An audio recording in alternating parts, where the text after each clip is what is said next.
Hello and welcome to Vashishtha academy. আজকে আমরা 6 নম্বর slide থেকে ক্লাসটা আবার স্টার্ট করছি। তোমরা 5 অবধি আগেই পড়ে রেখেছো, তোমাদেরকে এটা পড়ানো হয়েছে। পার্ট 1-এ তোমরা এটা দেখবে, এই ভিডিওটা আছে। নেক্সট স্লাইড 6 নম্বর থেকে শুরু হচ্ছে এবং নেক্সট পার্ট 2 এখান থেকে স্টার্ট হচ্ছে।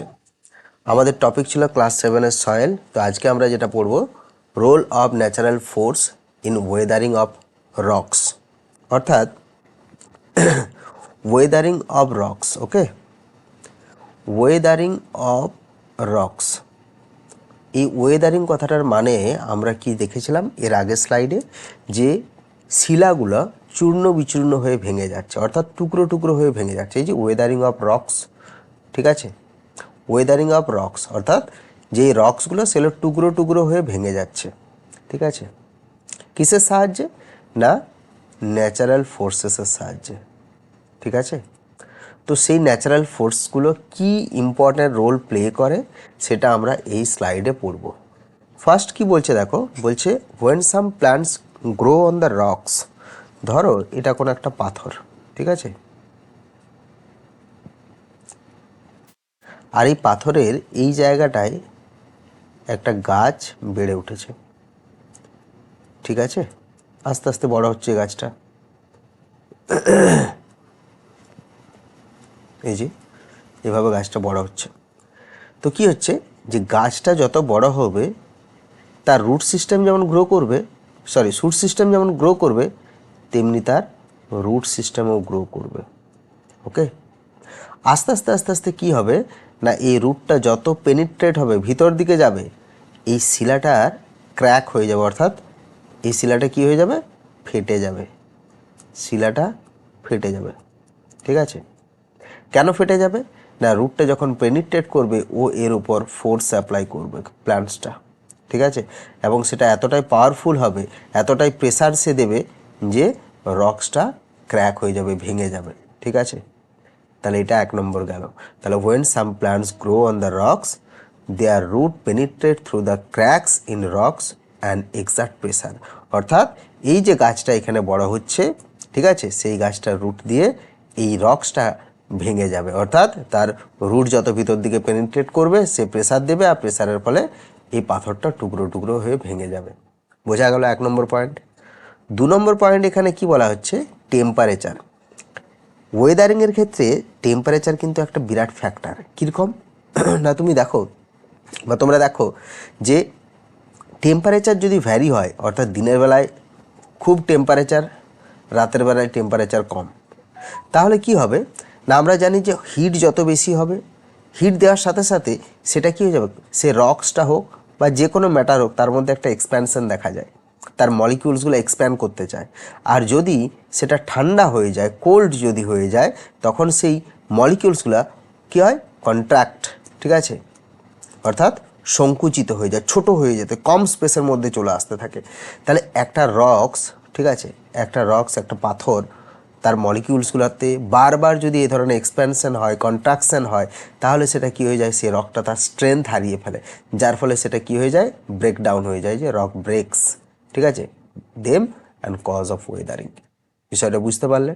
সোজা ভাষায় একবার বলি, টেম্পারেচারের যদি হেরফের হয়, ঠিক আছে, দিনের বেলায় সূর্যালোক পড়ছে পাথরের উপর, ঠিক আছে, সানহিট পড়ছে, যার ফলে কী হচ্ছে, পাথরটা গরম হয়ে যাচ্ছে, গরম হয়ে যাওয়ার ফলে কী হয়ে যাচ্ছে না, তার ভিতরের যে পার্টিকেলস আছে, মলিকিউলস আছে, ঠিক আছে, সেগুলো এক্সপ্যানশন হচ্ছে।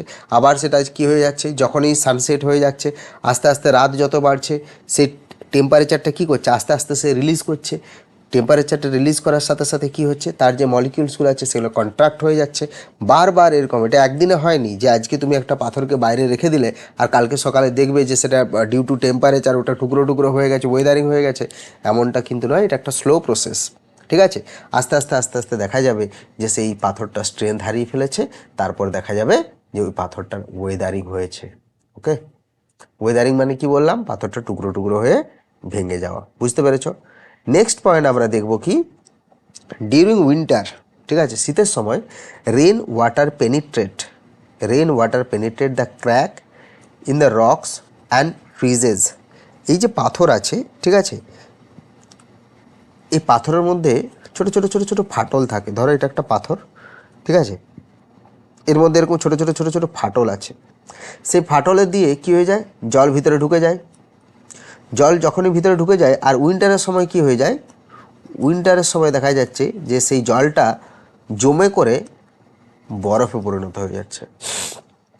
আমরা সায়েন্সে এটা পড়েছি যে যখন ওয়াটার আইসে কনভার্ট হয়ে যায়, ঠিক আছে, তখন তার কি হয়ে যায় না আয়তনে সে বেড়ে যায়, অর্থাৎ তার ভলিউম ইনক্রিজ হয়ে যায়, ঠিক আছে, তার ভলিউম ইনক্রিজ হয়ে যায়।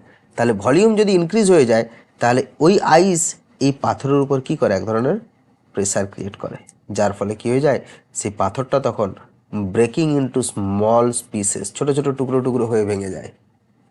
3 নম্বর পয়েন্ট আশা করছি বোঝা গেছে। একবার সামারি করে দিচ্ছি। শীতের সময় কি হয়, পাথরের ফাটলে জল ঢুকে যায়, জল ঢোকার ফলে কি হয়ে যাচ্ছে, শীতকাল, তাহলে ওই জলটা আস্তে আস্তে বরফ হয়ে যাচ্ছে, বরফ হয়ে গেলে কী হয়ে যাচ্ছে, সেটা আয়তনে বাড়ছে, আর আয়তনে যখনই বেড়ে যাচ্ছে, ভলিউমটা যখনই তার বাড়ছে, তখন সে পাথরের উপর এই চাপটাকে রিলিজ করে, যার ফলে পাথরটা টুকরো টুকরো হয়ে ভেঙে যায়। ক্লিয়ার? নেক্সট লাস্ট পয়েন্ট যেটা আছে সেটা হচ্ছে ব্রোকেন পিসেস। এই যে আমরা প্রথম থেকে দেখছি যে রুট পেনিট্রেট করছে, তারপর পাথর টুকরো টুকরো হয়ে ভেঙে যাচ্ছে। 2 নম্বর পয়েন্টে আমরা পড়লাম টেম্পারেচার ভেরি করছে, যার ফলে রকটা স্ট্রেংথ হারিয়ে সেখানেও টুকরো টুকরো হয়ে ভেঙে যাচ্ছে। উইন্টারের সময় দেখলাম যে রেন ওয়াটার পেনিট্রেট হয়ে সেখানেও আইসের ফলে বা বরফ জমে যাচ্ছে, সে প্রেসারটা রিলিজ করছে, তারপরে পাথরগুলো টুকরো টুকরো হয়ে ভেঙে যাচ্ছে। কিন্তু এই যে টুকরো টুকরো হয়ে যে পাথরগুলো ভেঙে যাচ্ছে, সেগুলো কিন্তু একটাও ফাইন পার্টিকেলস হচ্ছে না। ধরো বড় বড় পাথরের টুকরো আছে, সেই বড় বড় পাথরের টুকরোগুলো আবার কি হয়ে যাচ্ছে, broken species of rocks role down, অর্থাৎ সেগুলো গড়াতে থাকছে, ঠিক আছে, রোল ডাউন, গড়ি যাচ্ছে, ঠিক আছে, and collide against the ground, এই সারফেসের সাথে সেটা ঘষা খাচ্ছে, ঘষা খেতে খেতে খেতে কী হচ্ছে না, this ব্রেকস rocks and convert into a fine particles, ঠিক আছে, খুব ফাইন পার্টিকেলসে তারপর কনভার্ট হয়ে যাচ্ছে। অর্থাৎ আমরা দেখতে পাচ্ছি যে একটা বড় পাথর, ওকে, সেটা ওয়েদারিংয়ের ফলে কী হয়ে যাচ্ছে, টুকরো টুকরো হয়ে যাচ্ছে, দেন সেটা হয়তো আরও টুকরো টুকরো হয়ে যাচ্ছে, তারপরে অনেক ফাইন পার্টিকেলস তৈরি হয়ে যাচ্ছে, ঠিক আছে। তাহলে আমরা বুঝতে পারলাম যে ন্যাচারাল ফোর্স কিন্তু একটা বিরাট ইম্পর্ট্যান্ট রোল প্লে করছে, কিসের জন্য না, ওয়েদারিং অফ রকস, অর্থাৎ পাথরকে টুকরো টুকরো করে ভেঙে দিতে। ক্লিয়ার? এরপর পরের স্লাইডে যাই, দেখি কি বলেছে।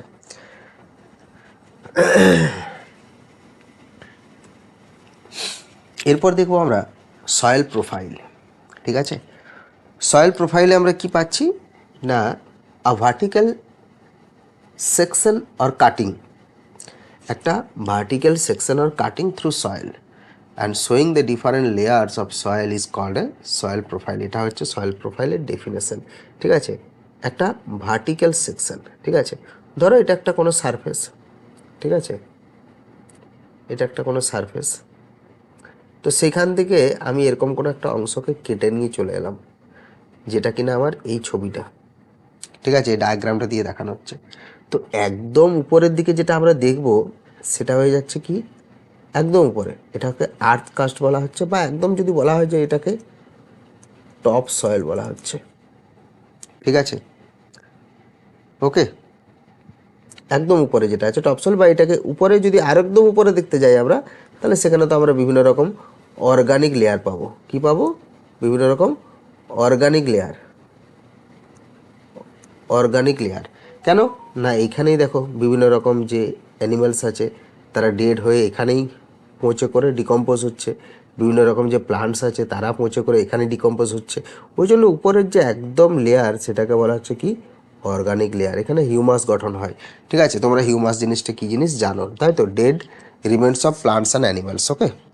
ঠিক তার নিচে যেটা আছে, ঠিক আছে, এটাকে বলা হচ্ছে কি, টপ সয়েল, ঠিক আছে।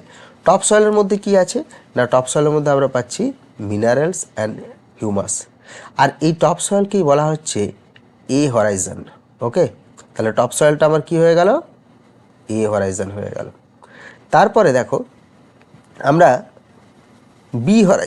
বি হরাইজনে চলে যাব। বি হরাইজনের মধ্যে কি আছে না, deposited minerals and metal salt, ঠিক আছে। এটাকে আবার সাবসয়েলও বলা হয়। তো এইখানে দেখো এই টপ সয়েল আর এই সাবসয়েলের মাঝে একটা এলুভিয়েশন লেয়ার আছে। এখানে কি হয়ে যাচ্ছে না, বিভিন্ন রকম মিনারেলস আর অর্গানিক ম্যাটারগুলো এখানে স্টোর অবস্থায় আছে, ঠিক আছে, সঞ্চিত আছে। তার ঠিক নিচে যদি দেখি আমরা যে পেনিট্রেট রক্স, ঠিক আছে, এটাকে আমরা কি বলছি, সি হরাইজন বলছি, ঠিক আছে, সরি, আচ্ছা।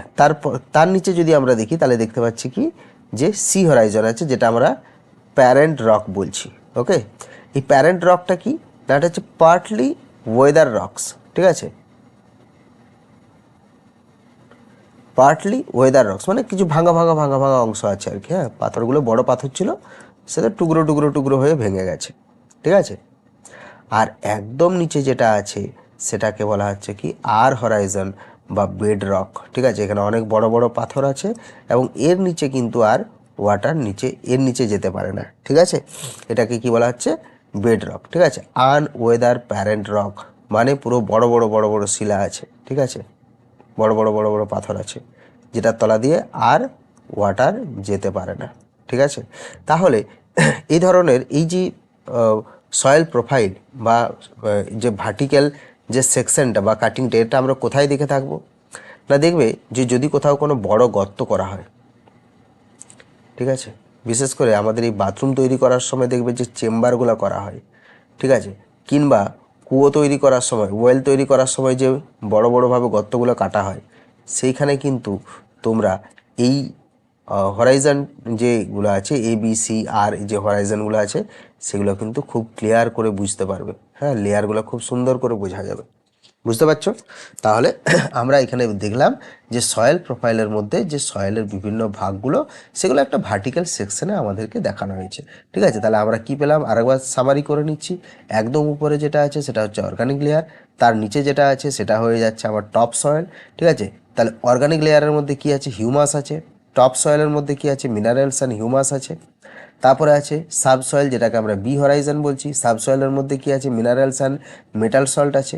আর টপ সয়েল আর সাবসয়েলের মধ্যে কি আছে, একটা ই হরাইজন আছে, যেটা তোমাদের বইয়ে এখানে নেই, ঠিক আছে। সেটা কি আছে, এলুভিয়েশন লেয়ার বলা হয় ওটাকে, ঠিক আছে। ওখানেও মিনারেলস আর অর্গানিক ম্যাটার আছে। তার একদম নিচে যদি চলে যাচ্ছি তাহলে দেখতে পাচ্ছি যে কি প্যারেন্ট রক আছে, যেগুলো পার্টলি ওয়েদার মানে খুব বড় শিলা নয়, শিলাগুলো টুকরো টুকরো আছে, কিন্তু এতটাও টুকরো নয় যে সেগুলো তোমার খুবই ছোট, ঠিক আছে। মানে বেড রক বা যেটা তোমার বলা যায় আনওয়েদারিং যে রকস আছে সেটারই থেকে একটুখানি ভাঙা ভাঙা টুকরোগুলো দিয়ে এই প্যারেন্ট রকটা তৈরি হয়েছে, ঠিক আছে। আর তার নিচে যেটা আছে আর হরাইজন, এটা হয়ে যাচ্ছে একেবারে কি বেড রক। এখানে কিন্তু অনেক বড় বড় শিলা আছে, এক একটা বিরাট বড় বড় জায়গা জুড়ে আছে বড় বড় শিলা, এবং তার ভিতর দিয়ে কিন্তু আর জল যেতে পারে না, জলও কিন্তু এসে করে এই জায়গাটায় স্টোর হয়ে থাকে, ঠিক আছে। এই জায়গাটা, যে জায়গাটা দেখো এই যে রেড পেনটা পড়ছে, ঠিক এই জায়গাটায়, ঠিক আছে। তাহলে আশা করি তোমরা সয়েল প্রোফাইলটা বুঝতে পেরেছ। এরপর আমি নেক্সট স্লাইডে চলে যাচ্ছি। আমরা এতক্ষণ ধরে সয়েল সয়েল পড়ছি, তো সয়েলের মধ্যে মেন কম্পোজিশন কি কি কি আছে সয়েলের মধ্যে।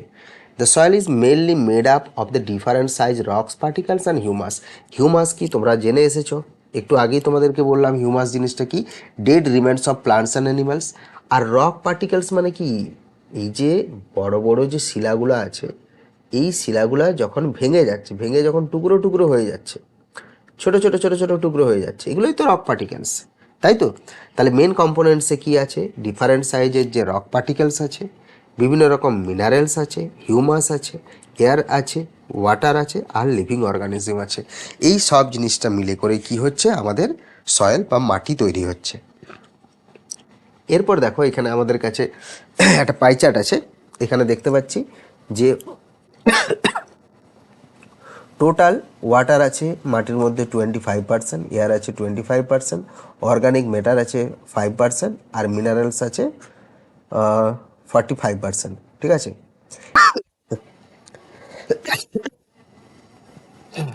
এরপর আছে টাইপস অফ সয়েল, অর্থাৎ মাটি কত ধরনের। সিম্পলি মাটি তিন ধরনের। একটা হচ্ছে কি স্যান্ডি সয়েল, ক্লেই সয়েল, আর লোমি সয়েল। সোজা কথায় একদম যদি বলি, এটা হচ্ছে বালি মাটি, ঠিক আছে, মানে যে মাটিতে বালির ভাগ বেশি আছে। ক্লেই সয়েল যে মাটিতে কাদার ভাগ বেশি আছে। আর লোমি সয়েল হচ্ছে যে মাটিতে হিউমাস বেশি পরিমাণে আছে, ঠিক আছে।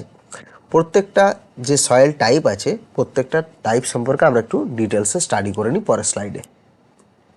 দেখো আমরা প্রথমে পড়ছি ক্লেই সয়েল, ঠিক আছে। এখানে যে ছবিটা দেওয়া আছে ছবিটা দেখলেই তোমরা বুঝতে পারবে যে এর মধ্যে হিউমাসের পরিমাণ বেশি আছে, এর কালারটা দেখলেও তোমরা বুঝতে পারবে, ঠিক আছে। তোমরা যদি স্যান্ডি সয়েলের সাথে ক্লেই সয়েলকে কম্পেয়ার করো তাহলে এর কালারটা দেখলেই বুঝতে পারবে যে এর মধ্যে হিউমাস বেশি পরিমাণে আছে, ঠিক আছে, মানে স্যান্ডি সয়েলের থেকে, ঠিক আছে। তো প্রথমেই দেখে নিই যে এর প্রপার্টিস কী আছে। এক নম্বর হচ্ছে ফাইন টেক্সচার আছে, ঠিক আছে। ফাইন টেক্সচার কি না, এই ক্লেই সয়েলের যে পার্টিকেলসগুলো আছে সেগুলো খুব ছোট ছোট, মানে very small and tightly packed, ঠিক আছে। আর ভেরি স্মল বলে এটা টাইটলি প্যাকড হতে পেরেছে। পার্টিকেলসগুলো ছোট ছোট ছোট হলে তারা কী হয়েছে, অনেক কম্প্যাক্টভাবে থাকতে পেরেছে। আর যেহেতু পার্টিকেলসগুলো বলছে ভেরি ফাইন, সেই জন্য এটা একটা স্মুথ স্ট্রাকচার হয়েছে, ঠিক আছে। পার্টিকেলস যত বড় হবে তত কিন্তু স্ট্রাকচারটা গোলমাল হয়ে যাবে, মানে স্ট্রাকচারটা স্মুথ হবে না, ঠিক আছে। ক্লিয়ার, বুঝতে পেরেছো? তাহলে আমরা কি দেখলাম না, ক্লেই সয়েলের ফাইন টেক্সচার হচ্ছে, ক্লেই সয়েলের পার্টিকেলসগুলো ভেরি স্মল হচ্ছে, টাইটলি প্যাক থাকছে, আর একটা স্মুথ ফিল আসে, ঠিক আছে। নেক্সট কি আছে না, হাই ওয়াটার রিটেনশন, ঠিক আছে। দেখো যে যেহেতু এই মাটিটার পার্টিকেলসগুলো খুব স্মল টাইটলি প্যাকড হয়ে আছে, তাহলে খুব স্বাভাবিকভাবেই এর ওয়াটার রিটেনশন ক্ষমতা অনেক বেশি হবে। অর্থাৎ জলটা কী হয়ে যাবে, উপরের মধ্যেই জলটা আটকে থাকবে, মানে বাংলায় বলা হয় এটাকে জল ধারণ ক্ষমতা, মানে এই মাটিটাতে জল বেশি ধরে রাখতে পারবে, ঠিক আছে। আর কি বলছে দেখো না, but drains poorly often become a water log মানেই হচ্ছে জলটা জমে যাওয়া, ঠিক আছে। মানে মাটির ভিতর দিকে জলটা কম যাবে, উপরে রয়ে যাবে, জলটা উপরে রয়ে যাবে, ঠিক আছে। তো এই ধরনের যে স্ট্রাকচারটা হয় এটা কোথায় দেখা যায়, ক্লেই সয়েলে দেখা যায়। কেন দেখা যায় না, এর পার্টিকেলসগুলো ভেরি ফাইন হয়, টাইটলি প্যাকড হয়ে থাকে, ঠিক আছে। তাহলে এখান থেকে আমরা দুটো জিনিস দেখতে পেলাম, একটা হচ্ছে যে হাই ওয়াটার রিটেনশন দেখা যাচ্ছে ক্লেই সয়েলের মধ্যে, আর দেখা যাচ্ছে fine texture, okay.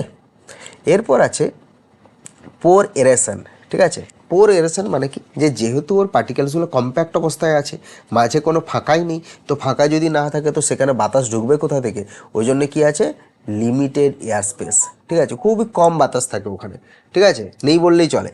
R which restrict root growth and the air circulation, ঠিক আছে। এয়ার সার্কুলেশন যদি না হয় তো রুট গ্রোথও হবে না, ঠিক আছে। আর রুট গ্রোথ হবে না বলেই এইখানে যে এই মাটিতে যে গাছগুলো হয় না, বিশেষ করে ধান গাছ, গম গাছ, মানে পেডি আর হুইট, এদের ফাইবারাস রুট দেখা যায়, ছোটো ছোটো ছোটো ছোটো রুট, এরকম ফাইবারাস, তোমরা জানো ফাইবারাস রুট। ট্যাপ রুট সাধারণত দেখা যায় না, ট্যাপ রুট দেখা যায় না কেন, ট্যাপ রুট হতে গেলে তাকে মাটির অনেকটা ভিতরে যেতে হবে, আর অনেকটা ভিতরে যদি মাটির ভিতরের দিকে চলে যায় তাহলে কি হয়ে যাচ্ছে দেখো, restrict root growth and air circulation হবে না, তাহলে খুব স্বাভাবিকভাবেই গাছটা গ্রো করতে পারবে না। এই জন্যে এইখানে কি হয়ে যায় না, ক্লেই সয়েলে যে ধরনের প্লান্টসগুলো দেখা যায় সেগুলো ফাইবারাস রুট হয়। ক্লিয়ার? নেক্সট দেখো পরের স্লাইড কি আছে না, ফার্টাইল সয়েল, ঠিক আছে। প্রথম কথা হচ্ছে যে এই যে মাটি, এই মাটিটার মধ্যে কি আছে, হিউমাস আছে, ঠিক আছে, মিনারেলস আছে, আর কি আছে, ফাইন পার্টিকেলস আছে, যার ফলে কি হয়ে যাচ্ছে, আবার এর সাথে রিচ ইন নিউট্রিয়েন্টস, ঠিক আছে, যেটা কি করছে, প্লান্টসকে সাপোর্ট করছে। এই সমস্ত জিনিসগুলো প্লান্টকে সাপোর্ট করছে, কিসের জন্য সাপোর্ট করছে না, গ্রো করতে, ঠিক আছে, প্লান্টটা গ্রো করতে সাপোর্ট করছে। ক্লিয়ার, বোঝা গেছে? তাহলে আমরা এই চারটা মেন পয়েন্ট পড়ে নিলাম, যে ক্লেই সয়েলের এই চারটা মেন পয়েন্ট আছে, ওকে। পরের স্লাইডে চলে যাই আমরা, আশা করি এটা বুঝতে পেরেছো।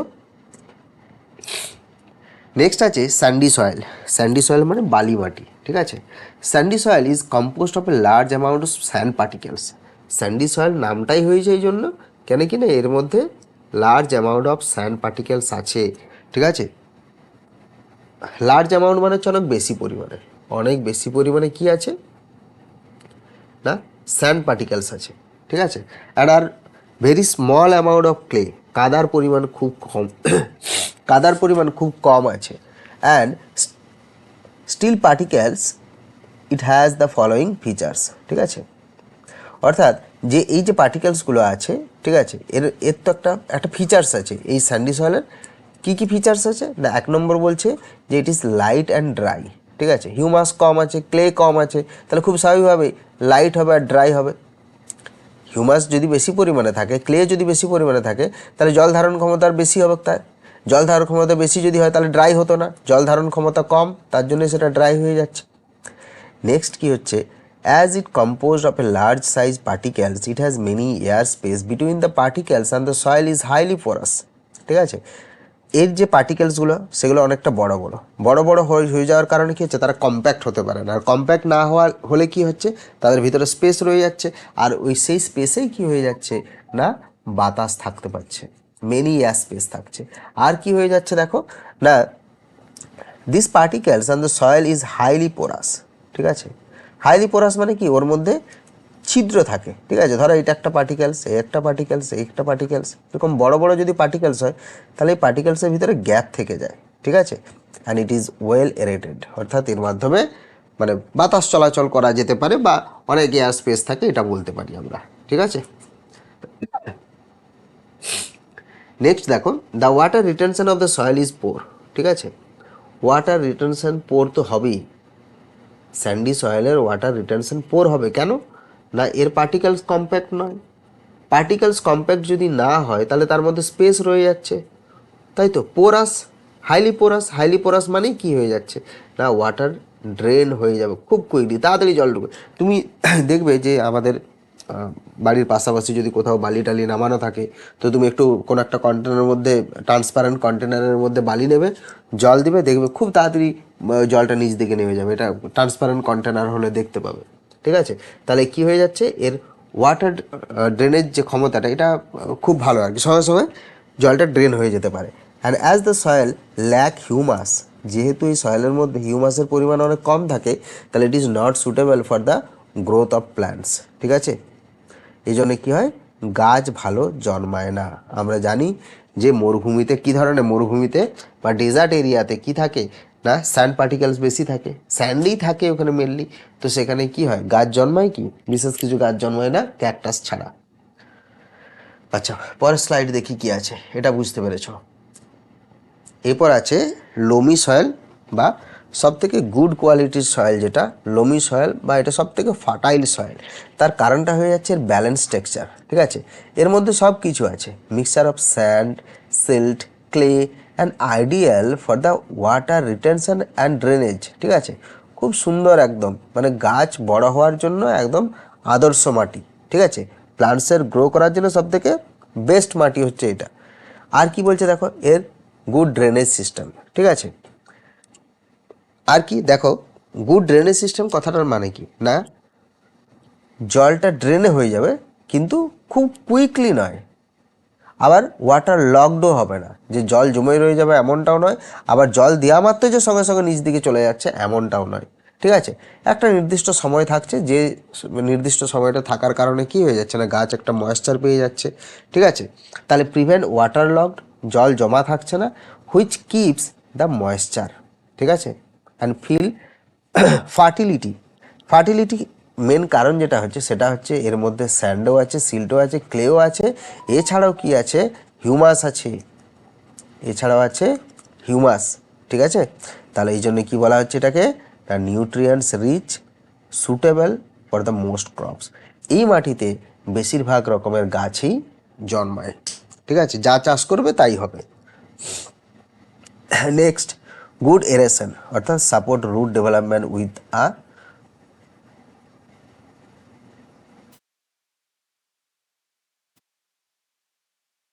নেক্সট দেখো, গুড এরেশন, ঠিক আছে। অর্থাৎ এখানে কি হচ্ছে, যে এরেশন ভালো হচ্ছে, ঠিক আছে, মানে স্পেস আছে এর মধ্যে, বাতাস চলাচল করতে পারে, অক্সিজেন ভিতরে পাওয়া যাবে, তার মানে যদি অক্সিজেন ভিতরে পাওয়া যায় তাহলে কি হবে, রুটটা ভিতর দিকে পেনিট্রেট করবে, বুঝতে পেরেছ।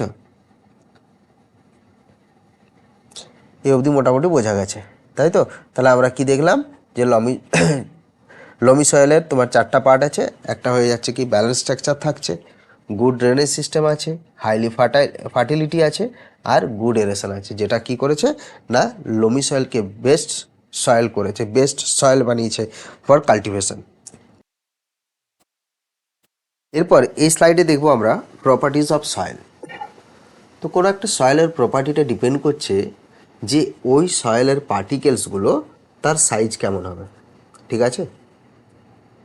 পার্টিকেলসের সাইজ অনুযায়ী ডিপেন্ড করবে মাটি কেমন হবে।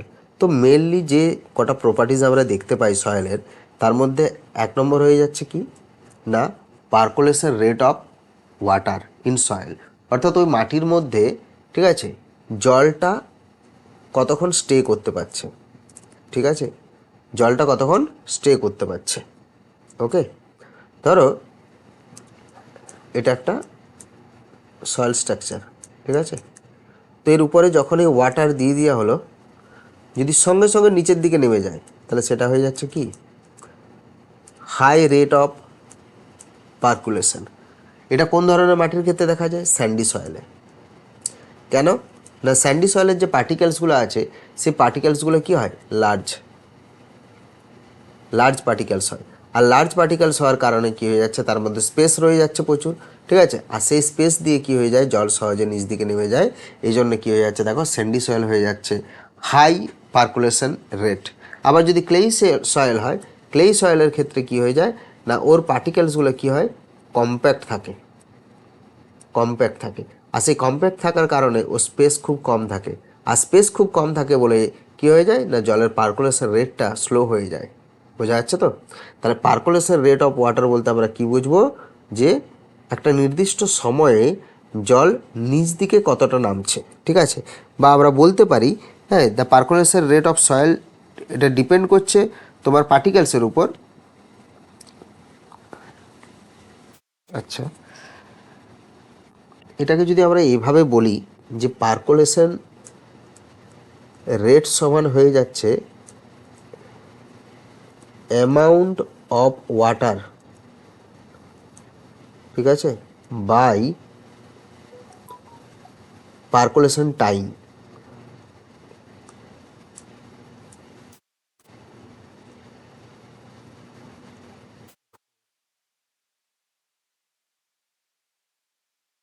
পার্কুলেশন টাইম, ঠিক আছে। তাহলে আমরা কিন্তু পার্কুলেশন রেটটা বার করতে পারবো, ঠিক আছে, বুঝতে পেরেছ?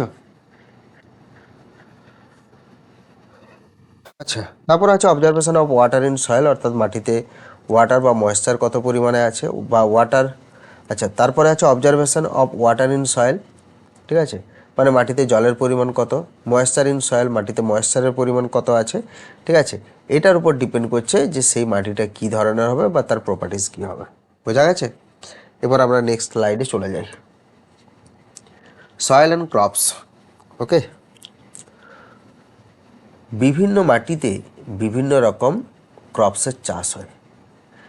একই মাটিতে সমস্ত রকম ফসলের চাষ হয় এমন ব্যাপারটা কিন্তু নয়। যদি দেখা গেল যে ক্লেই সয়েলে কিন্তু সব রকম টাইপের এই যে ক্রপসের চাষ হয় এমন কিন্তু নয়, ঠিক আছে।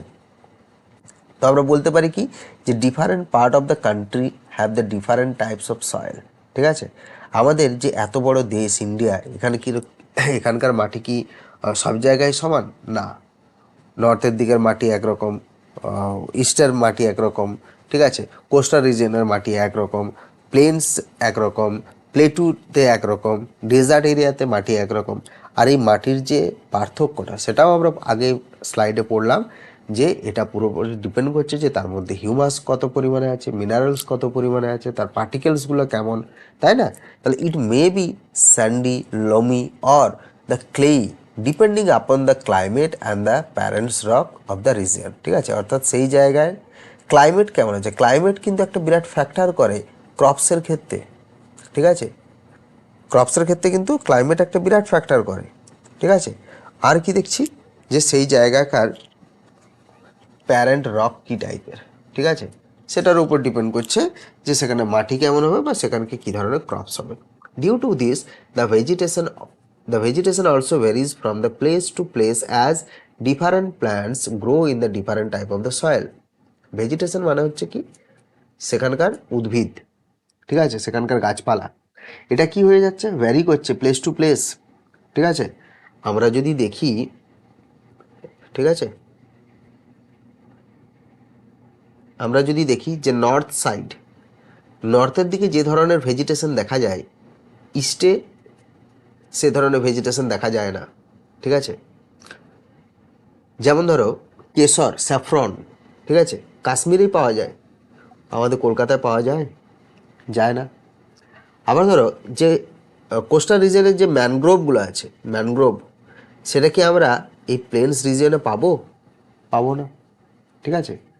তার কারণটাই হচ্ছে এটা, যে এটা ভ্যারি করে প্লেস টু প্লেস, যে কোন জায়গায় কী ধরনের ক্রপস বা কী ধরনের প্লান্ট গ্রো করবে, ঠিক আছে। তো দেখো কী কী পয়েন্টগুলো আমরা এখানে হাইলাইট করেছি, যে sandy soil is mainly found in the desert, ঠিক আছে। আমরা জানি ডেজার্টে কী থাকে, স্যান্ড থাকে, ঠিক আছে। তার জন্য ডেজার্ট এরিয়াতে এই স্যান্ডি সয়েলটা দেখা যায়।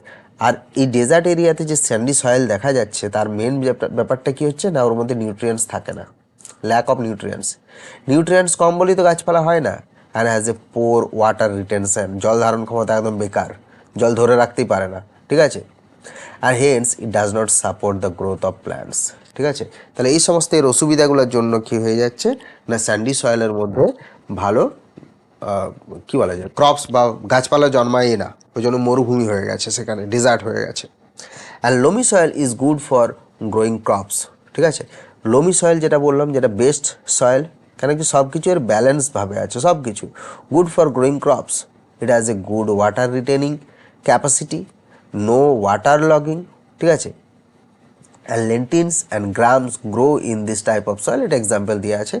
ওভারঅল মোটামুটি সব রকম ক্রপসেই এই সয়েলে হতে পারে। তারপর আছে ক্লেই সয়েল, ঠিক আছে। এর কি আছে, হাই ওয়াটার রিটেনশন ক্যাপাসিটি, জল ধারণ ক্ষমতা অনেক বেশি, জল অনেক বেশি ধরে রাখতে পারে মাটিতে। And it is rich in the humus and nutrients, ঠিক আছে। হিউমাস থাকে প্রচুর পরিমাণে, নিউট্রিয়েন্টস থাকে, ঠিক আছে। নিউট্রিয়েন্টস বলতে কি না, গাছের গ্রো হওয়ার জন্য যে যে নিউট্রিয়েন্টস লাগে সেগুলো, ঠিক আছে। However it gets water log during heavy rainfall, কিন্তু যখন অনেক বেশি বৃষ্টি হয়ে যায় তখন কী হয়ে যায়, ওয়াটার লগ হয়ে জল দাঁড়িয়ে যায়, ঠিক আছে। সেই জল দাঁড়িয়ে গেলে কিন্তু কী হয়ে যেতে পারে, যে যে ক্রপস হবে সেটা নষ্ট হয়ে যেতে পারে, এটা ওর একটা নেগেটিভ সাইড, ঠিক আছে। And it is grow for growing crops like wheat and paddy. আমি তোমাদেরকে আগের স্লাইডে বুঝিয়েছি যে কেন হুইট আর প্যাডি এই ক্লেই সয়েলে হয়, ঠিক আছে। আর আমরা এটাও জানি যে হুইট আর প্যাডি এদের হয়ে যাচ্ছে কি না, ফাইবারাস রুট, ঠিক আছে। ফাইবারাস রুট কেন হয়, কেন ট্যাপ রুট হয় না হুইট আর প্যাডির, সেই বিষয়টাও কিন্তু আমি আগের স্লাইডে ডিসকাস করেছি, ঠিক আছে। নেক্সট, এরপর দেখছি কি, যে soil as a natural resource. এই রিসোর্স কথাটার মানে কি, এই রিসোর্স কথাটার মানে হচ্ছে সম্পদ, বাংলায় বলা হয় সম্পদ, ঠিক আছে। আর সম্পদ বলতে আমরা কি বুঝি, যে জিনিসটার কোনো কার্যকারিতা আছে, যে জিনিসটা কাজে লাগে সেটাই সম্পদ, ঠিক আছে। বিষয়টা দেখো, যে সয়েল, সয়েল কি কাজে লাগে সেটা আর এখন আর বলার কোনো প্রয়োজন নেই, আমরা সবাই জানি, আমরা যথেষ্ট বড় হয়ে গেছি, ক্লাস 7-এ উঠে গেছি আমরা, তাই তো।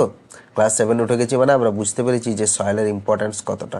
কেন এটাকে রিসোর্স বলা হচ্ছে না, এটা আলটিমেট আমাদেরকে একটা এনার্জি দিচ্ছে। দেখো, যারা অটোট্রপস আছে অর্থাৎ প্লান্টস, ঠিক আছে, তারা এইখান থেকে এনার্জি নিয়ে করে এই এনার্জিটাকে ফুড চেনের মাধ্যমে আমাদের কাছ অবধি ডিস্ট্রিবিউট করছে, ঠিক আছে। তো বুঝতে পারছি এরপর যে এই সয়েল যদি না থাকে, ঠিক আছে, তাহলে কোনো অ্যানিমেলস, কোনো প্রাণী কেউ সারভাইভ করতে পারবে না। ওই জন্য দেখো একমাত্র আর্থ, এখানেই লিভিং থিংস আছে, অন্য কোথাও কি আছে আর নেই তো। হ্যাঁ, এরপরে অনেক কিছু ব্যাপার আছে, যে শুধু কি মাটি থাকলেই হবে না, অক্সিজেনের প্রয়োজন আছে, শুধু কি অক্সিজেন থাকলেই হবে, এনভায়রনমেন্টের সমস্ত কিছু জিনিস মিলে করেই এই এত সুন্দর পৃথিবী গড়ে উঠেছে। এখানে এত living things, non living things সব কিছুই আছে। কিন্তু যেটা বিষয় হচ্ছে যে সয়েল সেখানে একটা বিশাল ইম্পর্ট্যান্ট রোল প্লে করেছে, একটা ইম্পর্ট্যান্ট আছে ওর। তো soil is an individual natural resource, এটাকে ন্যাচারাল রিসোর্স বলা হচ্ছে, ঠিক আছে। আজকে তুমি ভাবো যে কোনো একটা দেশ, ধরো আমি বাংলাদেশের কথা বলছি, ঠিক আছে, বাংলাদেশ। তো বাংলাদেশে দেখা যাচ্ছে যে ব্যারেন ল্যান্ড সব থেকে বেশি আছে। ব্যারেন ল্যান্ড, ব্যারেন ল্যান্ড মানে কি, পতিত জমি, যে জমিতে চাষাবাদ হয় না, চাষবাস কিছু হয় না।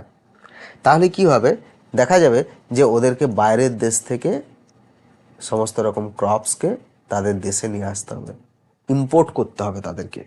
ঠিক আছে, তার মানে কি হচ্ছে, তাদের ন্যাচারাল রিসোর্সের ঘাটতি।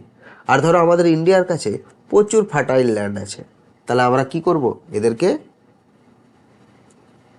এক্সপোর্ট করব। ঠিক আছে, এদেরকে এক্সপোর্ট করে আমরা কি করব, ডলার কামাবো। ঠিক আছে, আর এরা আমাদের কাছ থেকে যখন জিনিস কিনবে তাহলে এদের টাকা খরচা হয়ে যাবে। কেন খরচা হয়ে যাবে না, এদের কাছে ন্যাচারাল রিসোর্সটা থাকছে না। বিষয়টা আমি বোঝাতে পারলাম কেন এটাকে একটা ন্যাচারাল রিসোর্স বলা হচ্ছে। ঠিক আছে, তোমার কাছে যদি ভালো জমি না থাকে তো তুমি চাষবাস করবে কি করে, তাই না? তাহলে এটা হচ্ছে একটা ন্যাচারাল রিসোর্স। ঠিক আছে, আর কি বলছে দেখো, তাহলে soil is an individual natural resource due to its the crucial role importance life on earth, যেটা আমি একটু আগে তোমাদেরকে বলছিলাম যে সয়েল যদি না থাকে পৃথিবীতে প্রাণের অস্তিত্ব থাকা পসিবল নয়। আর হিয়ার আর সাম কি reason why soil is so valuable. এক নম্বর হচ্ছে সাপোর্ট প্ল্যান্ট গ্রোথ, অনেকবার এই বিষয়টা বলা হয়েছে। ঠিক আছে, সয়েল যদি না থাকে গাছ কোনোভাবে বেঁচে থাকতে পারে না। ঠিক আছে, নেক্সট হচ্ছে কি, হ্যাবিটেট ফর দ্য অর্গানিজম। ঠিক আছে, বিভিন্ন রকম মাইক্রো অর্গানিজম আছে। ঠিক আছে, বিভিন্ন রকম অর্গানিজম আছে, মাইক্রো করে ম্যাক্রো বলতে পারি আমরা। ঠিক আছে, যেমন ইঁদুর টিঁদুর, তারা মাটির তলাতেই থাকে, র্যাট। ঠিক আছে, বিভিন্ন ধরনের ইনসেক্ট, ঠিক আছে, তারা মাটির তলাতে থাকে। তাহলে কি হয়ে যাচ্ছে, হ্যাবিটেট ফর অর্গানিজম। নেক্সট কি আছে, ওয়াটার ফিল্টারেশন। ঠিক আছে, ওয়াটার ফিল্টারেশনের ক্ষেত্রেও কিন্তু এটা একটা ইম্পর্ট্যান্ট রোল প্লে করে। আমরা যে সাবমার্সেল বা ওয়েল, ঠিক আছে, যেখান থেকে আমরা আমাদের ওয়াটার সোর্স হোক না কেন, ঠিক আছে, আমরা যখন মাটির তলা থেকে জলটা তুলে নিয়ে আসছি না, ঠিক আছে, মাটির তলা থেকে যখন জলটা উপরে উঠে আসছে, ঠিক আছে, এই যে ওয়াটারটা এটা কিন্তু ফিল্টার হয়ে আসছে। কি করে ফিল্টার হচ্ছে না, এই যে সয়েলের যে আমরা ভার্টিক্যাল কাটিংটা দেখালাম, ঠিক আছে, এখানে কি আছে, হরাইজনগুলো ছিল না, Horizon A B C D. ঠিক আছে, তো সেখানে আমরা কি দেখেছি যে জলটা যখন আস্তে আস্তে আস্তে আস্তে নিচ দিকে নামছে, ঠিক আছে, তখন সে বিভিন্ন রকম লেয়ারের মধ্যে দিয়ে যাচ্ছে। এই লেয়ারের মধ্যে দিয়ে যেতে যেতে যেতে যেতে যখন একদম লাস্টে বেড রককে যে আটকাচ্ছে, ঠিক আছে, বেড রকে যে আটকাচ্ছে, তখন দেখা যাচ্ছে এই লেয়ারগুলো যখন ক্রস করেছে তার মধ্যে যে ধরনের ইমপিউরিটিস ছিল, ঠিক আছে, সব ইমপিউরিটিসগুলো এখানে আটকে রয়ে গেছে। আর ফ্রেশ ওয়াটারটা, ঠিক আছে, একদম ফ্রেশ ওয়াটার, পিউরিফাই ওয়াটারটা বেড রকে যেয়ে করে জমা হচ্ছে। আর এইখান থেকে আমাদের সাবমার্সেল, ঠিক আছে, মেশিনে করে আমরা জলটাকে বা ওয়াটার পাম্পে করে জলটাকে তুলে নিচ্ছি। ঠিক আছে, তাহলে ওয়াটার ফিল্টারেশনের ক্ষেত্রে এটা একটা বিশাল ইম্পর্ট্যান্ট রোল প্লে করছে। আর একটা আছে কি না, নিউট্রিয়েন্ট সাইকেলিং। ঠিক আছে, এই ব্যাপারটা একটু তোমাদেরকে আমি বিষয়টা ভালো করে বলছি। ঠিক আছে, এটা একটু দেখো, নিউট্রিয়েন্ট সাইকেলিং কি। ধরো এটা হচ্ছে আমার সয়েল, ঠিক আছে, এইখানে ধরো একটা গাছ, ঠিক আছে, এই গাছটা যখন মরে মরে যাচ্ছে, মরে পড়ে যাচ্ছে, তখন কি হয়ে যাচ্ছে, এর ডেড রিমেনটা বিভিন্ন রকম মাইক্রো অর্গানিজম দ্বারা কম্পোজড হয়ে যাচ্ছে। তারপর সেটা কী হয়ে যাচ্ছে, আবার মাটিতেই মিশে যাচ্ছে। ঠিক আছে, মাটিতে মিশে যেয়ে করে মাটিটাকেই এনরিচ করছে, মাটিকে এনরিচ করছে। ঠিক আছে, বিভিন্ন রকম নিউট্রিয়েন্টস দিয়ে করে সেই যে মাটিটা এনরিচ হচ্ছে সেখান থেকে আবার নতুন গাছ জন্মাচ্ছে। বিষয়টা বোঝা যাচ্ছে তো? তাহলে এইভাবে শুধু গাছ নয়, গাছের সাথে আরও অন্যান্য জিনিস আছে আর কি, সব কিছু মিলে করে কী হচ্ছে, এই নিউট্রিয়েন্টসটা বারবার বারবার সাইকেল অর্থাৎ চক্রাকারে ঘুরছে। ঠিক আছে, যদি আমরা দেখি এটা ভালো করে, যে যে প্রথমে দেখা যাচ্ছে যে একটা গাছ, সেটা ডিকম্পোজ হয়ে গেল। ঠিক আছে,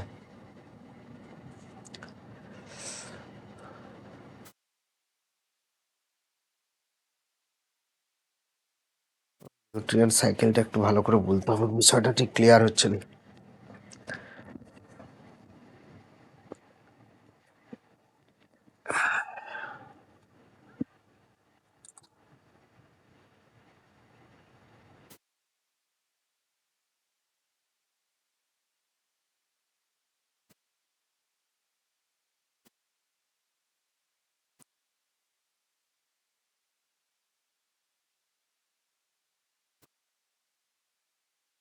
এরপর দেখো নিউট্রিয়েন্ট সাইকেল।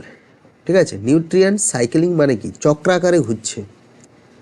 ঠিক আছে, চক্রাকারে ঘুরছে, অর্থাৎ কোনো একটা গাছ ধরো হলো, ঠিক আছে, একটা গাছ হলো, সেই গাছটা যখন এজ হয়ে যাচ্ছে, ঠিক আছে, মরছে, মরে করে পড়ে যাচ্ছে, পড়ে করে এখানে পচে করে কী হয়ে যাচ্ছে, এখানেই নিউট্রিয়েন্টস দিচ্ছে, এখান থেকে দিয়ে একটা চারা গাছ হচ্ছে, চারা গাছ থেকে সে আবার বড় গাছ হয়ে যাচ্ছে, সে আবার মরে পচে করে ডিকম্পোজ হয়ে করে আবার সেটা মাটিকে ফার্টাইল করছে। এইভাবে নিউট্রিয়েন্ট সাইকেলিং চলতেই থাকছে। ঠিক আছে, বিষয়টা বুঝতে পেরেছো? পরের স্লাইডে কী আছে একবার দেখে নিই। এরপর আছে যে মাটির ক্ষয়, সয়েল ইরোশন। এটা একটা খুব গুরুত্বপূর্ণ জিনিস। ঠিক আছে, যে মাটির যে আমরা যে লেয়ারগুলো দেখলাম, ঠিক আছে, লেয়ারের একদম যখন নিচে দেখছি বেডরক, এই বেডরক্সে কিন্তু কোনো রকম গাছপালা হবে না, কেন কি এর মধ্যে কোনো নিউট্রিয়েন্টস নেই। আর একদম যেটা টপ সয়েল আছে, এই টপ সয়েলের মধ্যে আমরা কি দেখতে পাচ্ছি, যে এটা একটা ফার্টাইল পার্ট। ঠিক আছে, এই যে জায়গাটা, এটা একটা ফার্টাইল পার্ট। কেন ফার্টাইল পার্ট? না, এর মধ্যে হিউমাস আছে। ঠিক আছে, তো যদি সয়েল ইরোশন হতে হতে হতে হতে এই যে হিউমাসটা আছে, এই হিউমাসটা যদি উঠে যায় মাটির উপর থেকে, যদি চলে যায়, ওয়াশড অ্যাওয়ে হয়ে যায়, তাহলে কি হয়ে যাবে না, তার নিচে যে শুধুমাত্র রক্স পার্টিকেলসগুলো সেইগুলো পড়ে থাকবে, যেটা কি হয়ে যাবে, যেখানে কিন্তু কোনোভাবেই কোনো রকম ক্রপস গ্রো করতে পারবে না, কোনো রকম ভেজিটেশন গ্রো করতে পারবে না। তার ফলে কী হয়ে যাবে, আস্তে আস্তে আস্তে আস্তে সেই জায়গাটা একটা ব্যারেন ল্যান্ডে পরিণত হয়ে যাবে। ব্যারেন ল্যান্ড মানে কি, যেখানে গাছপালা হয়নি। তাহলে দেখো স্লাইডে কি বলছে, যে soil erosion is a removal of the top soil layer. একদম যে উপরের যে টপ সয়েলের লেয়ারটি, সেটা কি হয়ে যাবে, রিমুভ হয়ে যাবে। কিভাবে রিমুভ হয়ে যাবে, দ্য ন্যাচারাল ফোর্সেস। কোন natural forces? Wind, water, human activity. এর দ্বারা যখন এই উপরের যে টপ সয়েলটা আছে, এটা যখন রিমুভ হয়ে যাবে, সেটাকে কি বলা হচ্ছে, সয়েল ইরোশন। ক্লিয়ার? কি কি কারণে হতে পারে না, এক নম্বর হচ্ছে ওয়াটারের কারণে। কিভাবে হতে পারে? হেভি রেনফলের কারণে হতে পারে। রেনফ্লো ওয়াশ অ্যাওয়ে সয়েল। ঠিক আছে, sorry, river flow wash away soil. ঠিক আছে, কোনো একটা জায়গায় ধরো হেভি রেনফল হয়েছে, তখন কি হয়ে যাচ্ছে না, সেই চারদিক থেকে জল এসে করে এই নদীতে এসে করে মিশবে। ঠিক আছে, নদী তখন অনেকটা জায়গা জুড়ে করে কি করবে, ফ্লো হবে। সেই ফ্লো হওয়ার কারণে কি হচ্ছে, অনেকটা জায়গা জুড়ে ওয়াশ অ্যাওয়ে হবে। কীটা ওয়াশ অ্যাওয়ে হবে না, উপরের হিউমাসটা। বোঝা যাচ্ছে? যার ফলে কী হয়ে যাবে, সেই জায়গায় সয়েল ইরোশন দেখা যাবে। বাতাস, উইন্ডের ফলেও কি সয়েল ইরোশন হতে পারে। যেমন strong wind blow loose and dry soil particles. ঠিক আছে,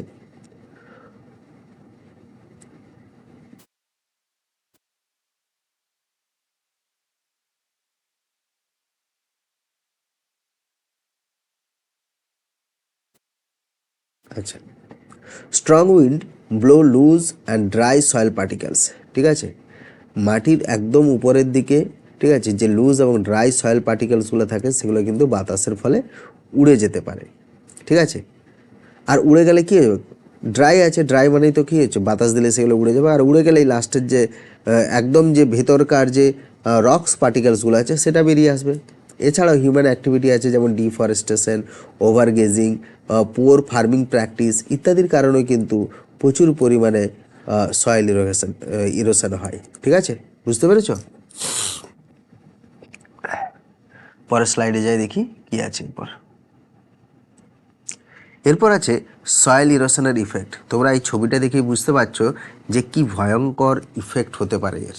ঠিক আছে, সয়েল ইরোশনের ইফেক্টগুলো যদি দেখি, তাহলে প্রথমে যেটা আসছে, loss of fertile top soil. উপরের যে টপ সয়েলটা থাকছে, সেটা ওয়াশড অ্যাওয়ে হয়ে যাচ্ছে, যে কারণে ভালো রকম চাষবাস হচ্ছে না। ঠিক আছে, কোনো রকম ভেজিটেশন হচ্ছে না। ঠিক আছে, ভেজিটেশন গ্রো হচ্ছে না। আর reducing the soil productivity. Soil productivity মানে কি, যে সয়েল থেকে কোনো রকম কোনো গাছ জন্মাচ্ছে না। ঠিক আছে, সেটা রিডিউসিং মানে কমে যাচ্ছে। নেক্সট কী হচ্ছে, the increase risk of flood and water pollution. ঠিক আছে, যদি সয়েল ইরোশন বাড়তেই থাকে, তাহলে এটা কি হয় না, এটা ফ্লাডকেও কিন্তু, ফ্লাডের চান্সটাও অনেকটা বাড়িয়ে দেয়। ঠিক আছে, আর ওয়াটার পলিউশন। ঠিক আছে, এর ফলে সয়েল ইরোশনের ফলে কিন্তু ওয়াটার পলিউশনও হয়। নেক্সট কী আছে দেখো, damage to the ecosystem and loss of biodiversity. ঠিক আছে, ধরো যেমন এই যে জায়গাটা ক্ষয় হয়ে গেছে, এই জায়গাটায় কি হয়েছে না এখানেও কিন্তু একটা ইকোসিস্টেম গড়ে উঠেছিল, এখানে কেউ থাকতো, এখানে কোনো গাছ ছিল, সেই গাছে কেউ কোনো পাখি বসতো, ঠিক কি না? তাহলে এটা ইকোসিস্টেমকেও ড্যামেজ তৈরি করে, বায়োডাইভার্সিটিকেও ড্যামেজ পৌঁছাচ্ছে, ঠিক আছে। আর সয়েল ইরোশন মানে কি, এক একটা বৃহৎ বৃহৎ জায়গা দেখা গেছে যে রিভারের পেটে চলে গেছে, ঠিক আছে।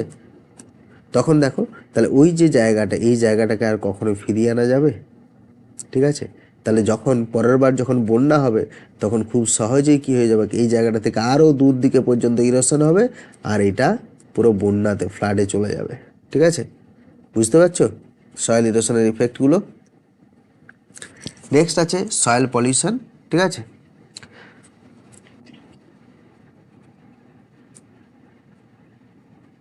আচ্ছা, নেক্সট দেখো সয়েল পলিউশন আছে। সয়েল পলিউশন কি না, soil pollution is the contamination of soil by harmful chemical waste and pollutant. অর্থাৎ অর্থাৎ সয়েল পলিউশন বলতে আমরা কি বুঝবো, যে বিভিন্ন রকম contamination of soil by harmful chemicals. অর্থাৎ মাটির মধ্যে যদি বিভিন্ন রকম হার্মফুল কেমিক্যালস, বিভিন্ন রকম ওয়েস্ট, বিভিন্ন রকম ক্ষতিকারক দূষক পদার্থ যদি মাটির মধ্যে মিশে, তাহলে মাটির গুণাগুণটা খারাপ হয়ে যায়, মানে মাটির যে ফার্টিলিটিটা থাকছে সেটা খারাপ হয়ে যায়, সেটাকে আমরা বলবো সয়েল পলিউশন, ঠিক আছে। কি কি কারণে এই সয়েল পলিউশন হতে পারে? এক নম্বর হচ্ছে কি না, এই ইন্ডাস্ট্রিয়াল ওয়েস্টের কারণে হতে পারে। ইন্ডাস্ট্রিয়াল ওয়েস্ট এটার একটা কজ, ঠিক আছে। ইন্ডাস্ট্রিয়াল ওয়েস্টে কী হয়ে যায় না, বিভিন্ন রকম কেমিক্যালসগুলোকে, ঠিক আছে, ফ্যাক্টরির কাছাকাছি ডাম্প করে রাখা হয়, ঠিক আছে, জড়ো করে রাখা হয়। আর এছাড়াও কী আছে দেখো, যে মেটাল, বিভিন্ন রকম হেভি মেটাল আর কেমিক্যালসগুলোকে ডাম্প করে রাখা হয়, সেইগুলো কী হয়ে যায়, মাটির সাথে মিশে, সয়েলের সাথে সেগুলো মিশতে থাকে, যার ফলে কী হয়ে যাচ্ছে, সয়েল পলিউশন হচ্ছে। নেক্সট দেখা যাচ্ছে কি agriculture chemicals, excessive use of the pesticides and chemical fertilisers, এগুলো প্রচুর পরিমাণে মাটির সাথে মেশানো হয়, ঠিক আছে। মেইন যেটা সমস্যা সেটা হচ্ছে যে আমাদের দেশের কৃষকরা এরা কিন্তু এডুকেটেড নয়, ঠিক আছে। ওদের ফার্মিং সম্পর্কে একটা মানে প্রথাগত যে চিন্তা ভাবনা সেটার উপর দিয়েই ওরা চাষবাস করে আসছে, তার বাবার কাছ থেকে সে চাষবাস শিখেছে, হ্যাঁ, সে তার বাবার কাছ থেকে শিখেছে, ঠিক আছে। তারা কখনো কৃষি দপ্তরে যায়নি যে আমি 2 বিঘা বেগুন লাগিয়েছি, ঠিক আছে, এই 2 বিঘা বেগুনের মধ্যে, ঠিক আছে, কি কি পরিমাণে সার দিতে হবে, কত পরিমাণে পেস্টিসাইড দিতে হবে, তার কোনো সঠিক নলেজ নেই, ঠিক আছে। ওই দোকানদার যা বলে দেবে তাই দিয়ে দেবে, ঠিক আছে। তো বিষয়টা দেখো, এই জন্য কি হয়, তারা অধিক পরিমাণে, বেশি পরিমাণে এই সমস্ত জিনিস মাটির সাথে মিশে দেয়, আর যার ফলে কি হয়ে যায় না, এগ্রিকালচার এই কেমিক্যালসগুলো মাটির সাথে মিশে করে সয়েল পলিউশন তৈরি করছে। এছাড়াও আমাদের বাড়ির থেকেও বিভিন্ন রকম ওয়েস্ট মেটেরিয়াল, ঠিক আছে, বিভিন্ন রকম প্লাস্টিক, কেমিক্যালস, নন বায়োডিগ্রেডেবল মানে হচ্ছে যেগুলো ডিগ্রেডেবল নয়, যেগুলো পচে মাটির সাথে মিশে যায় না, সেই সমস্ত জিনিস মাটিতে আসছে, যার ফলে কী হয়ে যাচ্ছে, মাটিতে দূষণ হচ্ছে, মাটির পলিউশন হচ্ছে। নেক্সট দেখা যাচ্ছে কি মাইনিং অ্যাক্টিভিটি, ঠিক আছে। মাইনিং মানে তোমরা জানো মাটি খোঁড়া, আর মাটি খুঁড়তে যেয়ে কী হয়ে যাচ্ছে, বিভিন্ন রকম যে টক্সিক সাবস্টেন্স মানে বিষাক্ত কিছু জিনিস আর কি, সেগুলো কী হয়ে যাচ্ছে, মাটির সাথে মিশছে, আর মাটির সাথে মিশে করে সেখানে তোমার ওই সয়েলকে পলিউটেড করছে বা সয়েল পলিউশন ঘটাচ্ছে। বুঝতে পারছো তো? এই অবধি বুঝতে পেরেছো? এরপরে আমরা এই সয়েল পলিউশনের ইফেক্টগুলো দেখে নিই একটু, ঠিক আছে। এক নম্বর কী হয়ে যাচ্ছে না, লস অফ সয়েল ফার্টিলিটি, ঠিক আছে। সয়েল যদি পলিউশন হয়, ঠিক আছে, সয়েলের মধ্যে যদি হার্মফুল ইম্পিউরিটিস, হার্মফুল কেমিক্যাল থাকে, তাহলে সে তো খুব স্বাভাবিকভাবে তার ফার্টিলিটি হারিয়ে ফেলবে, অর্থাৎ সেখানে ভালো গাছপালা জন্মাবে না। আর কি হচ্ছে, এফেক্টিং ক্রপ প্রোডাকশান, ঠিক আছে। তুমি যদি এরকম কোনো জমিতে চাষবাস করো তাহলে নিশ্চয়ই তোমার ক্রপ প্রোডাকশান ভালো হবে না, তাই না? তারপর কি হয়ে যাচ্ছে, harmful chemicals enter the food chain and impact human and animals health, ঠিক আছে। এই যে এক্সেসিভ পরিমাণে ফার্টিলাইজার্স আর এই এক্সেসিভ পরিমাণে পেস্টিসাইড ব্যবহার করা হচ্ছে, সেগুলো ঘুরে ফিরে সেই তো আমাদের পেটেই যাচ্ছে, কিংবা অন্যান্য কোনো অ্যানিমালসের শরীরেতেই যাচ্ছে, যেটা কি হয়ে যাচ্ছে, সরাসরিভাবে এই হিউম্যান এবং অন্যান্য প্রাণীর হেলথের সমস্যা হচ্ছে, বিভিন্ন রকম শারীরিক সমস্যা, এমনকি মানসিক সমস্যা হতে পারে, ঠিক আছে। আচ্ছা, তারপর কি বলছে, destruction of soil micro organism and ecosystem. Destruction মানে হচ্ছে ধ্বংস হয়ে যাওয়া, ঠিক আছে। তাহলে এই যে এত রকমের টক্সিক সাবস্টেন্স, ঠিক আছে, এত রকমের পেস্টিসাইডস, তোমার পেস্টিসাইডস আছে, ফার্টিলাইজার্স আছে, বিভিন্ন রকম কেমিক্যালস আছে, সব মিলে মিশে করে যখন সয়েলের সাথে মিশছে, সেই সয়েলের মধ্যে আর কিন্তু কোনো রকম মাইক্রো অর্গানিজম থাকছে না, ঠিক আছে, থাকতে পারছে না, তারা সার্ভাইভ করতে পারছে না, ঠিক আছে, ডিস্ট্রাকশন হয়ে যাচ্ছে, ধ্বংস হয়ে যাচ্ছে, যেটা সরাসরিভাবে কিন্তু ইকোসিস্টেমকে হার্ট করছে। বুঝতে পেরেছ? এই মাইক্রো অর্গানিজমগুলো যদি না থাকে তো ডেড রিমেনগুলোকে কারা ডিকম্পোজ করবে, তাই না? সেখান থেকে এনার্জিটা রিলিজ হয়ে আবার তো সেটা সয়েলেই মিশাতে হবে, নাহলে সেই এই সাইকেলটা চলবে কিভাবে, তাই না? পরের স্লাইড কি আছে দেখি। আচ্ছা, এখানে টপিকটা শেষ হয়ে গেল, ঠিক আছে। আচ্ছা, আর একটা টপিক আছে, সেটা হচ্ছে এই যে সয়েল পলিউশন আছে, এই সয়েল পলিউশনকে আমরা প্রিভেন্ট করব কিভাবে, কি কি স্টেপ নিলে এই সয়েল পলিউশনটাকে প্রিভেন্ট করা সম্ভব। এক নম্বর হচ্ছে কি, প্ল্যান্টিং ভেজিটেশন, গাছ লাগাতে হবে। সিম্পলি গাছ যদি লাগানো হয় তাহলে কী হবে, গাছের রুট পেনিট্রেট করে মাটির ভিতরে যাবে, যেটা মাটিকে শক্ত করে ধরে রাখবে, ঠিক আছে, যার ফলে কী হবে, সয়েল ইরোশনটাও কমবে, সয়েল পলিউশনও কমবে, ঠিক আছে। তাহলে দেখো, root hold soil together and preventing the erosion, অর্থাৎ যে একদম যে টপ সয়েলটা আছে, যেখানে হিউমাস আছে, ঠিক আছে, এই হিউমাসটাতে কী হবে, এটা ওয়াস্ট অ্যাওয়ে হতে পারবে না, আর ওয়াস্ট অ্যাওয়ে যদি না হয় তাহলে কী হয়ে যাবে, মাটি ফার্টাইল থাকবে, ভালো ক্রপস হবে। এরপর আছে দেখো ট্রেসিং অ্যান্ড কন্ট্যুর ফার্মিং, যেটাকে ধাপ চাষ বলা হয়। ধরো এরকম একটা পাহাড়, ঠিক আছে, এরকম একটা পাহাড় আছে, পাহাড়ে দেখবে তোমরা, হ্যাঁ, এরকম ধাপে ধাপে ধাপে ধাপে চাষ হয় চারদিক থেকে, এরকম ধাপে ধাপে ধাপে ধাপে চাষ হয় না, দেখেছো পাহাড়ের ছবি দেখবে, ঠিক আছে। তো এখানে কি হয়ে যাচ্ছে দেখো না, reduce water run of slope, ঠিক আছে, যদি এই ধাপ চাষটা এই ধাপগুলো যদি না করা হয় তাহলে কী হতো, জলটা একদম স্পিডে নিচ দিকে নামতো, ঠিক আছে। এই জলের স্রোতে জলের যে যে ওয়াটার কারেন্টটা, সেটা এত হাই স্পিড হতো, এতটাই হাই স্পিড হতো যে পুরো টপ যে সয়েলটা আছে সেটাকে ধুয়ে দিত, একদম ধুয়ে নিয়ে চলে আসতো, ওয়াশ অ্যাওয়ে হয়ে যেত, যার ফলে কিন্তু কি হয়ে যেত না, এখানে আর চাষবাস হতো না। আর এই ধাপ চাষ করে দেওয়ার জন্য কি হচ্ছে না, উপরের যদি সয়েলটা ওয়াশে হয়ে যায় সেটা নিচে এসে জমা হয়ে যাচ্ছে, নিচেরটা যদি একটু ধোয়া হয়ে চলে যায় তো সেটা তার নিচে চলে আসছে, এই জিনিসটা কিন্তু হতে থাকছে, ঠিক আছে, বুঝতে পারছো? এটা চলছে, ধরো এখান থেকে ওয়াশ হয়ে হয়ে এখানে এলো, এখানেরটা এখানে এলো, এখানেরটা এখানে এলো, এভাবে চলতে থাকছে। তাহলে দেখা যাচ্ছে যে পুরো যে হিউমাসটা সেটা হারিয়ে যাচ্ছে না, সেটা এখানেই জমা হচ্ছে, যেটা পরবর্তীতে চাষে কাজে লাগছে, ঠিক আছে। এরপর কি আছে দেখো, অ্যাফরেস্টেশন আছে। অ্যাফরেস্টেশন মানে কি, ডিফরেস্টেশনের অপোজিট, অর্থাৎ ডিফরেস্টেশনে কি দেখেছি আমরা, গাছ কেটে দেওয়া হচ্ছে, আর এখানে কি হচ্ছে, গাছ লাগাতে হবে, ঠিক আছে। তাহলে মেন যে দুটো পয়েন্ট পেলাম সেটা হচ্ছে কি, একটা হচ্ছে গাছ লাগাতে হবে, আর একটা কি দেখলাম যে এই যদি আমরা কন্ট্যুর ফার্মিং করি, ধাপ চাষ করি, তাহলেও কিন্তু এটা অনেকটা আমরা সয়েল পলিউশনকে প্রিভেন্ট করতে পারবো। বুঝতে পেরেছো আশা করি, ঠিক আছে, চলো, ওকে। আচ্ছা, আচ্ছা, অনলাইনে তোমাদের এই সয়েল কন্টেন্টটা কেমন লাগলো সেটা তোমরা কমেন্ট করে জানাবে।